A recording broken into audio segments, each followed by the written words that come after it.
Hello everyone!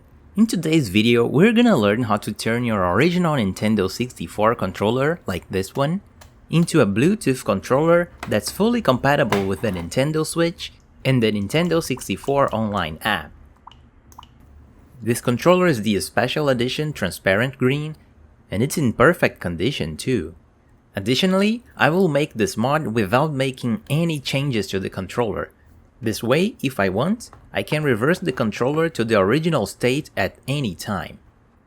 For this mod, we're gonna need an ESP32 development board. You can find it online at a decent price. And the chip comes in this board, which you can connect to your computer and program it to do lots of interesting things.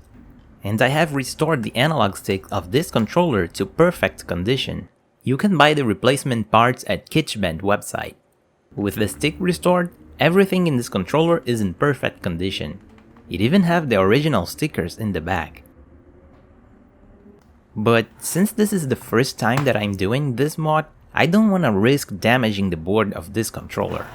So for that, I'm gonna use this other controller. This is a super exclusive Nintendo 64 Diary Edition controller. So here's the plan. I'm gonna use the board of this controller and the shell of the transparent green one. I found this mod on this website called Mundo Yakara. It has all the schematics and instructions to install this mod. Credits to Mundo Yakara for sharing this. But the schematics were not only in Spanish, but it was lacking some information, so I translated it and added some more info here.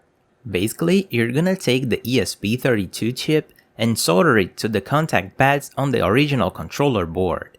And this is pretty hard as the contact pads are quite close to each other. Only later I found out that there is an easier mode to install this, where you have to solder the wires to isolated points on the board. You're also gonna need some extra components to solder to the ESP32 chip. Okay, the first step is to program the chip. You're gonna have to access this link on Google Chrome to perform the online programming of the chip. If you get an error, simply refresh the page and try again.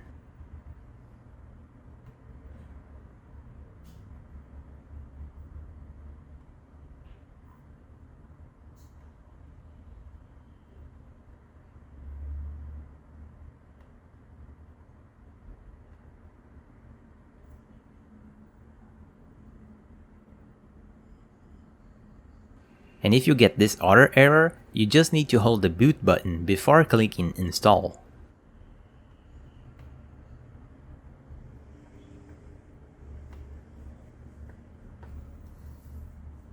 The installation is pretty quick and it should take about 2 minutes.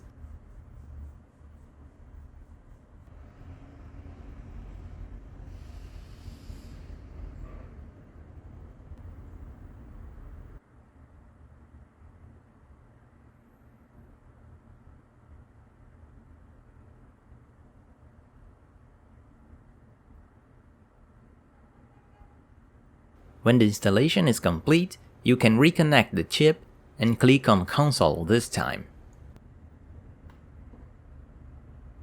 Now we'll perform a test to see if everything is alright. And you can see here on the logs that the chip is looking for a connection. Now pick your Nintendo Switch, go to the controller options and pick Change Grip Order.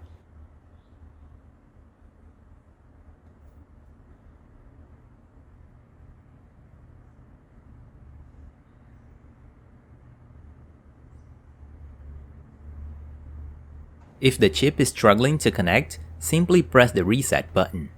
If a Nintendo 64 controller pops up, it means that the programming was successful and you're good to go.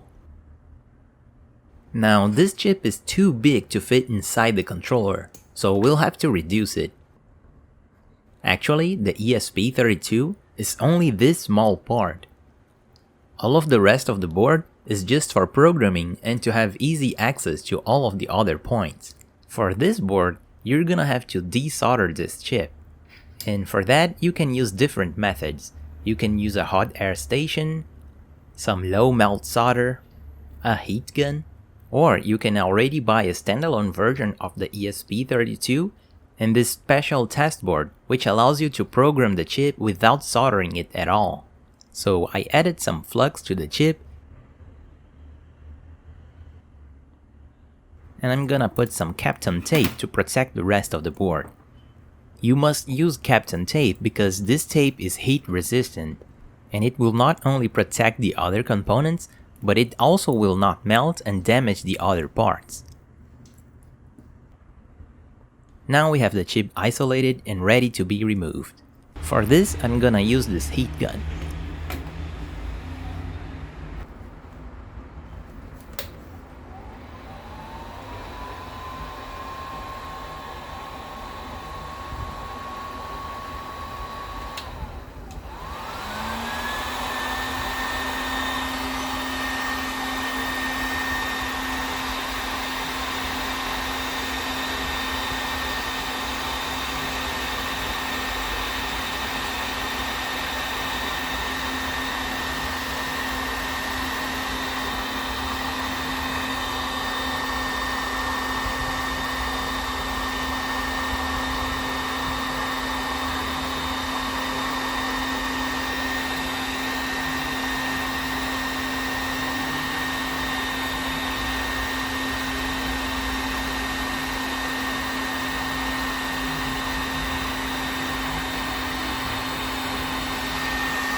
Success! I removed the chip. Let it cool on the floor at room temperature. And here's the board of the diarrhea controller. You can already see some points of corrosion, but the board is in a good shape. For the next step, we're gonna have to remove every component of this board, with the exception of the C10 capacitor here. There is a lot of components in this board, so you'll really have to remove all of them. Alternatively, I think you can design a custom PCB, but that's also a lot of work.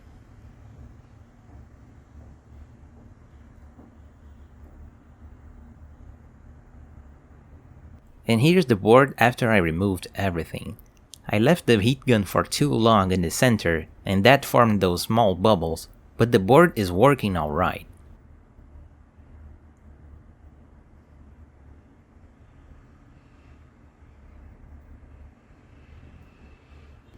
Here's the view of the back of the board. Of course, you don't want to remove the L, R, and Z buttons, as well as the connector for the analog stick. And I suggest you to pick all of the components that you removed and put it on a plastic bag and store it somewhere safe. You will need them if you want to reverse the controller to the original state. Now we'll position the ESP32 in the center of the controller. And for the wires, we're gonna have to use these special wires from a computer fan. What's so special about this wire? Here's a thicker version of that wire. This wire has a special varnish that will prevent short circuits if it touches another component. With a multimeter, you can easily see this. If the wire is conductive, you will see numbers on the screen when I touch the two tips. And you can see that there is no conductivity at all. But if I sand the wire and remove the varnish, you can see now that the color is different, and now there is conductivity. So this wire is perfect. It will allow you to make all of the necessary connections without worrying about short circuits. The heat of the soldering iron alone will melt the varnish, allowing a connection only on that point. I started by soldering the components on the ESP32 as shown here, and the result is pretty good. Now I just need to make all of the other 21 connections. Oh no, it's gonna be one of those days. Here's the result after I finished the left part of the chip. As I've said, I did the hard mode. It seems really messy, but if you go soldering the wires from top to bottom, it will be easier to keep track. And here's the result with all of the wires soldered. I could clean the board from the flux, but I didn't want to risk breaking any of these tiny connections.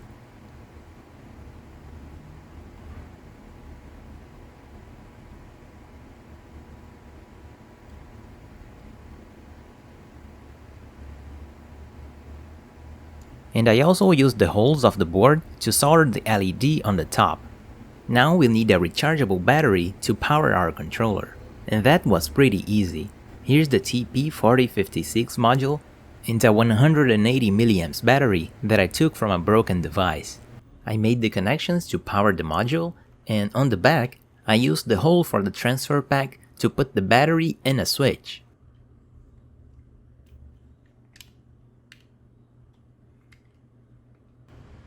This is a simple on-off switch that you can buy at any electronics store.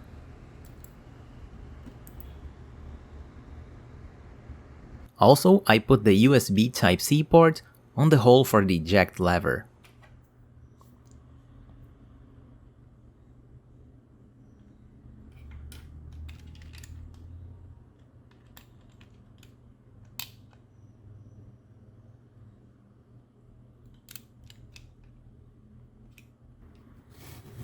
Now I tested the controller to see if it was working. The LED did not turn on, which means that something is wrong with the connections, so I had to check everything back again.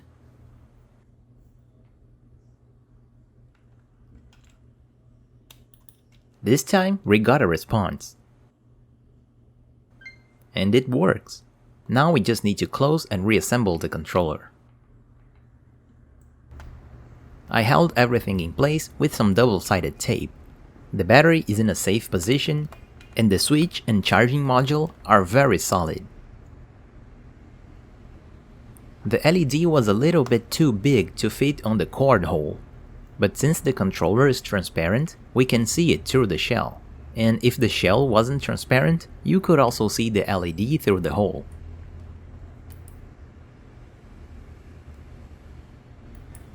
And here's the final result.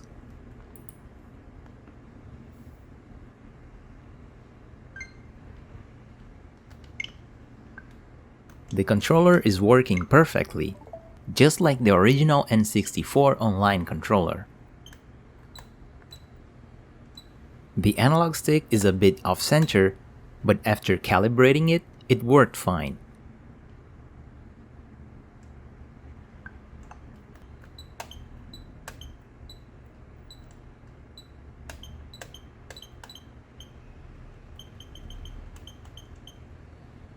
And there's no dead zones in the axis.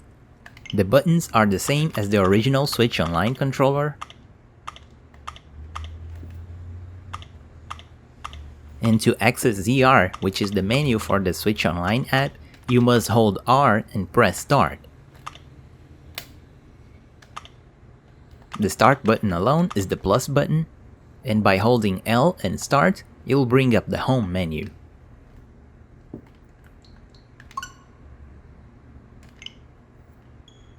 Now check this out. The Switch will detect it as an original Nintendo 64 online controller.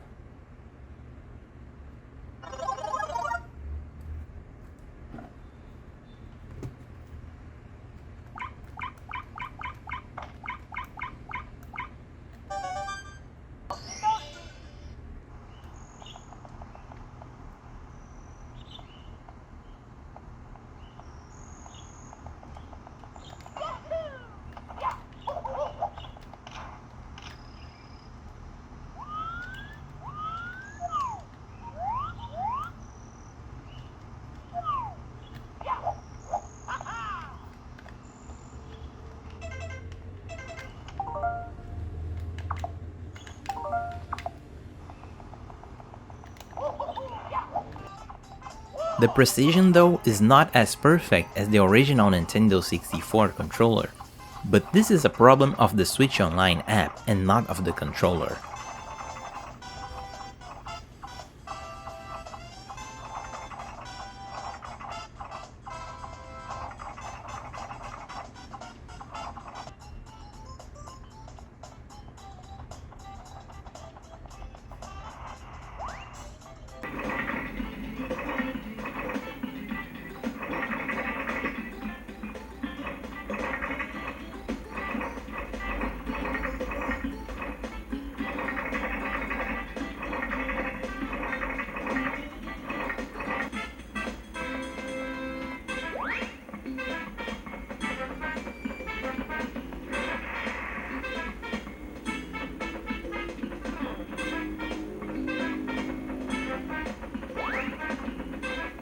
and impressively, it is 1 frame faster than playing with the original Joy-Cons attached.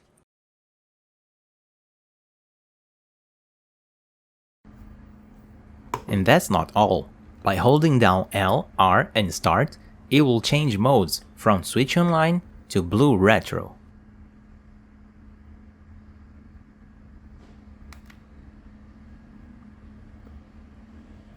In this mode, the controller can be recognized by Android devices or PCs.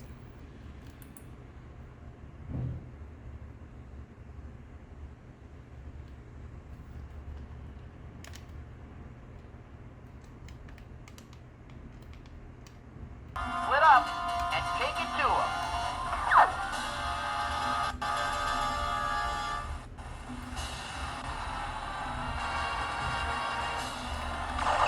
Hey, what's the big idea?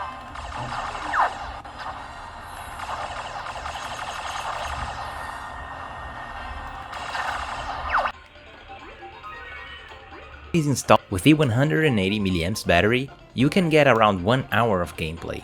But you can always install a battery with a higher capacity. There is plenty of space in the transfer pack slot. Still not convinced? With another ESP32, you can make a Blueretro module and install it on the original console. And with that, your controller will not only work wirelessly with your console, but you can also use other wireless controllers. There is also the option to buy the external Blueretro adapter. I reviewed the GameCube version here in the channel, and here are my final thoughts. This is definitely a hard modification to make, but if you manage to do it, you'll have the best Nintendo 64 controller ever. It has the original Nintendo 64 analog stick, which uses optical sensors instead of potentiometers, so this is drift-proof. Of course, the stick can become loose like any other Nintendo 64 controller, but here's something interesting. Nintendo never added grease to the original components of the Nintendo 64 stick. So when restoring your stick, just add a lot of grease inside, and that might prevent wear on the stick for a long time. After all of the modern consoles uses plastic parts in the analog stick. The only difference is that they are well lubricated. Another point is that customizing your controller will be way more easy. And the only downside that I can see is that you cannot use the transfer pack, rumble pack, or other peripherals. However, I think that it's still possible to add rumble support by using those small rumble motors. The developer of the Blue64 project say that he's working on an improved version and that it will have rumble support. Additionally, this mod is available to many other controllers. You can do this with a Genesis, Super Nintendo, GameCube, and even arcade sticks. And if you still didn't see my soldering tutorials and started practicing solder skills, there is no need to be sad. I suggested to Extreme Rate and Retroscaler Shop to make a custom board and sell this as a drop-in solution. You will just have to wait until someone makes those. And that's it. What do you think of this mod? Are you going to try it for yourself? If you want to try it, I'm always available at the Discord of the channel. Feel free to ask me anything. All the links for the parts will be in the description of this video in case you're interested. As always, thank you for watching, and I'll see you next time.